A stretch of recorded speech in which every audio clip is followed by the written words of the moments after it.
A4C all for Christ. జీవితంలో ఓడిపోయానని నిరాశగా ఉన్నావా? నిన్ను గెలిపించే యేసయ్య ఉన్నాడని మర్చిపోయావా? ప్రార్థన. ప్రేమమయుడ కృపామయుడ మా ప్రియ పరలోకపు తండ్రి, సర్వశక్తిగల మీ నామమునకు స్తోత్రములు దేవా.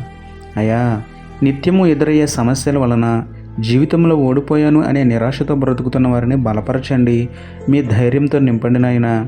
మీ బిడ్డలు చేయపట్టుకుని సమస్యలపై గెలుపు, శ్రమలపై గెలుపు, అప్పులపై గెలుపు, అనారోగ్యాలపై గెలుపు ఇవ్వండి దేవా. అన్నిటికంటే ముఖ్యంగా అపవాదిపై గెలుపు ఇచ్చి ఆత్మీయ జీవితంను వర్ధిల్ల చేసి నిరాశను తీసివేసి నిత్యము మీ యందు ఆనందించే ధన్యత ఇవ్వమని వేడుకుంటూ, మా బలము మా ధైర్యము అయిన మీకే స్తుతులు చెల్లించుకుంటూ, నమ్ముట నీ వలననైతే నమ్మువానికి సమస్తమును సాధ్యమే అన్న విశ్వాసంతో యేసయ్య పరిశుద్ధ నామములో ప్రార్థించి పొందుకున్నాము పరమ తండ్రి. ఆమేన్.